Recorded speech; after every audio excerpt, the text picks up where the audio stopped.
Bismillahirrahmanirrahim. Tanda orang beriman yang pertama, apabila dia dengar nama Allah bergetar hatinya. Bagaimana hati mau bergetar kalau kita sering mempermainkan nama Allah? Mana disebut mempermainkan namanya Allah? Mana disebut mempermainkan namanya Allah? Panggil pengajian, datang pengajian, apa dibilang? Insya Allah. Insya Allahnya bagus, kayak 17 tahun di Mekah. Tapi dalam hatinya tidak mau. Bapak berdosa ketika dipanggil mengucapkan insya Allah padahal tidak mau. Besok ketemu, kenapa kau tidak datang tabligh akbar? Kan bilang memang insya Allah. Ini bapak ini mau jadikan Allah sebagai kambing hitam. Tak boleh pak, saya saja dijadikan kambing hitam, saya tidak mau. Saya manusia, bukan kambing.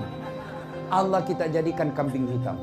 Datang kau pengajian, insya Allah. Padahal dalam hatinya tidak mau, tidak boleh. Orang seperti itu tidak bakal mendapat rahmat Allah. Apabila didengar nama Allah bergetar hatinya. Maka aneh pak, kalau ada orang Islam merasa terganggu ketika kedengaran azan di masjid. Saya bilang lebih baik saya dipenjara daripada biar bisa dianggap melanggar undang-undang atau himbauan. Kalau masjid saya kasih kerar, biar saya ditahan. Yang penting saya bukan ditahan gara-gara saya korupsi. Ya, makanya jangan lagi bilang kalau saya cerita begini Ustadz bicara politik. Bukan, ini namanya amar ma'ruf nahi mungkar. Bapak kalau tidak pernah bela-bela agama Allah, tiba-tiba mati mendadak, Bapak ditanya, kamu kenapa tidak pernah bela-bela agama saya? Hati-hati. Kalau Bapak tidak mau peduli soal politik, maka kita dipolitiki nanti. Ya, jangan lagi berkata, ndak usah urus, yang penting kita baik. Saya kasih contoh sederhana. Ada preman tobat, bersahabat dengan remaja masjid. Ini remaja masjid, panitia masjid, bersahabat dengan preman tobat. Ini preman tobat, tiba-tiba dia datang sama ini Ustadz, remaja masjid. Ustadz, ada di kampung kita ini bangun warung, tapi minuman keras na jual. Apa nak bilang ini Ustadz? Jangan mau kurusi, yang penting kita tidak pergi minum di situ. Bulan depan lagi datang ini preman tobat. Pak Ustadz, tambah rame itu warung. Masuk di semua anak-anak muda sekampung tak mabuk-mabuk di situ. Apa dia bilang Pak Ustadz? Biar yang penting tidak nak ganggu ki. Bulan depan datang lagi Ustadz, tambah rame mi Ustadz. Bukan cuma narkoba nak jual, bukan cuma minuman, jual mi juga narkoba. Banyak mi juga cewek-cewek di situ. Berzina dia sana. Apa dia bilang? Biar yang penting kita bisa sholat di sini dengan tenang. 1 tahun kemudian datang lagi ini preman tobat. Pak Ustadz, mau digusur ini masjid. Sambarang. Apa mau digusur? Pengajian juga mau dibubarkan. Sambarang. Ayo kita lawan. Sebelum terlambat. Apa nak bilang preman tobat? Terlambat mau kok. Kenapa? Mereka lebih banyak dari kita. Ini Pak, kalau Bapak tidak peduli soal politik. Bapak tidak peduli soal amar ma'ruf. Bapak masih selamat sekarang. Bapak masih bisa sholat sekarang. Tapi kalau kita tidak peduli dengan agama, anak tak nanti bagaimana ketika kita sudah dikubur? Maka harus kita peduli. Kalau kita tidak peduli, maka siap-siaplah kampung halaman kita jauh dari rahmat Allah.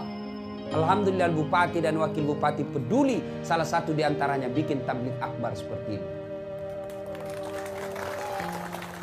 Tuh tanda pertama orang beriman. Disebut nama Allah, bergetar hatinya. Yang kedua menurut Quran, apabila mereka mendengar ayat-ayat Allah, bertambah imannya. Selesai dengar pengajian, tambah imannya. Selesai dengar dakwah, makin baik imannya. Itu orang yang beriman. Jadi kalau dia bilang, pulang dengar ceramah, Pak Bupati, siapa panggil tadi itu Ustadz? Pak Wakil yang hubungi. Kasih tahu itu Pak Wakil, jangan lagi panggil itu Ustadz ceramah. Kenapa bilang begitu? Nah bagus ceramahnya. Tidak bagus, saya tidak suka. Kenapa? Masa empat na bahas saya terus nak kena? Ini mati hatinya orang begini Pak. Malah diceramai apa dia bilang? Dia bilang orang Bugis, tanten ton janjen jong, tangi tamu lo tangi taku, jame jamamu, jame jamaku, witato pina witai, witato tula cilaka. Ada orang begitu Pak, keras hati, tidak mempan nasihat. Tapi kalau selesai dengar dakwah dia bilang, betul itu tadi Ustadz ngomong. Saya dia kena semua itu. Semua ceramahnya Ustadz, saya ditempelin rasanya itu. Insya Allah malam ini saya mendapat hidayah, besok saya akan berubah dengan sebaik-baiknya. Itu orang beriman itu. Tapi kalau dia tidak ada perubahan, berarti dia tidak masuk orang beriman. Nah, inilah syarat pertama beriman kepada Allah Subhanahu wa taala. Innal ladzina amanu. Yang kedua, walladzina hajaru. Mereka berhijrah di jalan agama Allah. Apa yang dimaksud hijrah? Hijrah dalam konsep sejarah, berpindahnya Nabi dari Makkah ke Madinah, itu hanya sekali terjadi dalam hidup ini. Tapi kalau hijrah dalam arti konsep perjuangan, maka tiap hari kita bisa lakukan. Hijrah apa? Contoh, kalau hijrah dari Makkah ke Madinah, itu sekali saja. Tapi kalau kita ambil konsepnya, hijrah itu, maka kita harus mengambil pelajaran dari hijrah. Apa pelajaran dari hijrah? Contoh sekali, contoh. Nabi ahli Mekah. Nabi lahir di Mekah. Diusir. Siapa yang mengusirnya? Pamannya sendiri. Siapa yang mengusirnya? Sepupu satu kalinya sendiri, Abu Sufyan. Saudaranya bapaknya Abu Lahab. Saudaranya sendiri, sepupunya sendiri, ngusir Nabi pindah dari Mekah. Untuk apa? Nabi lakukan semua itu untuk menyelamatkan akidah. Artinya apa, Pak? Kampung halaman bisa jadi kita tinggalkan. Tanah kelahiran bisa jadi kita tinggalkan. Untuk apa? Menyelamatkan akidah kita. Nah, kalau kita di sini kan banyak pindah gara-gara apa? Gara-gara apa? Susah cari uang di kampung Ustaz. Lebih kita pindah ke sini. Apa itu salah? Tidak salah. Selama Bapak cari nafkah, tidak menghalalkan segala cara. Rasulullah dalam arti konsep pindah dari Makkah ke Madinah sekali saja. Tapi ambil sejarah yang ada dalam sejarah itu. Sejarah apa? Pindah dari Makkah. Apa yang bisa kita ambil? Pelajaran apa? Umar. Ambil juga pelajaran dari apa? Suraqah bin Malik. Dua manusia ini berniat membunuh Nabi.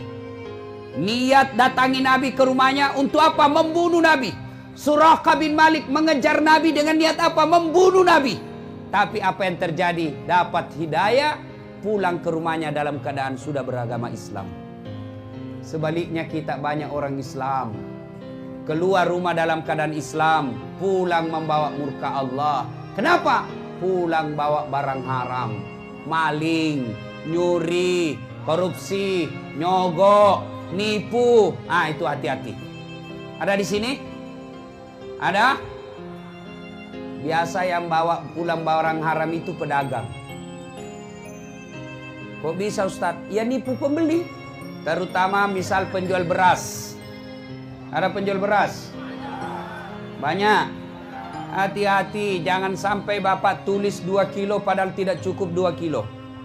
Meskipun selisihnya hanya ya mungkin 1 gelas selisihnya, maka Bapak napanya nipu. Itu haram. Apalagi nyogok. Ada suka nyogok di sini? Jadi pegawai nyogok. Saya bilang temanku, susah Ustadz. Tidak bisa orang jadi pegawai kalau tidak nyogok. Siapa bilang saya jadi pegawai tidak nyogok? Adik saya lulus juga di pegawai tidak ada nyogok. Fotokopi aja kita bayar. Ini sekarang dia bilang susah. Biar kita S2, S3. Tapi kalau tidak D3, tidak lulus. Bagaimana ceritanya? Nah tinggi itu S2 daripada D3. Dia bilang D3 itu Ustaz, duit dan lek deking. Bapak jadi pegawai nyogok, selama Bapak terima gaji haram. Bahkan termasuk pensiunnya haram. Itu kalau kita nyogok jadi pegawai, saya heran juga. Terlalu menggebu-gebu jadi pegawai negeri. Apa hebatnya itu jadi pegawai negeri? Apa hebatnya jadi pegawai negeri? Tolong tunjukkan saya pegawai negeri tidak ada utangnya di koperasi. Coba ada semua itu. SK pegawainya di bank. Ada semua di koperasi. Apa pegawai negeri? Ada semua itu utangnya. Apa pegawai negeri? Tanggal 1 sampai tanggal 10 makannya apa? Sari laut.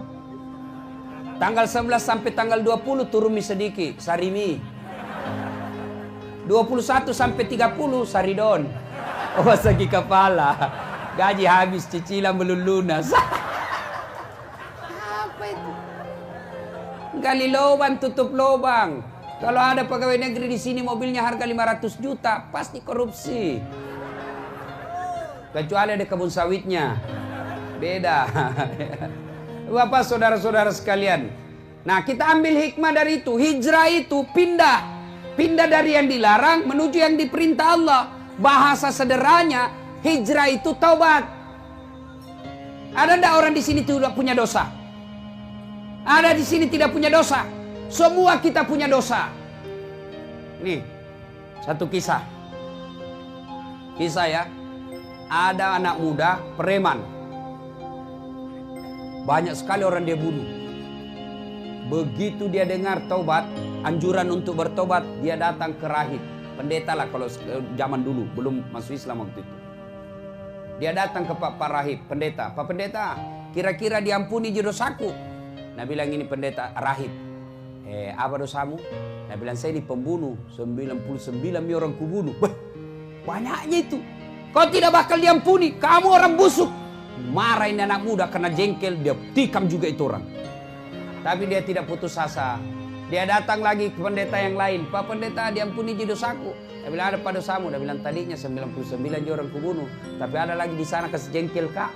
Cukup 100. Kira-kira diampuni enggak dosa saya? Apa kata rahib pendeta ini? Anak muda, dosamu besar. Tapi ampunan Allah jauh lebih besar. Kalau kau betul-betul bertobat, kau datang ke desa seberang. Berkumpul kau dengan orang-orang soleh di sana. Ini anak muda senang betul mendapat berita gembira. Maka dia jalan terus, jalan, tidak peduli makan, tidak peduli minum.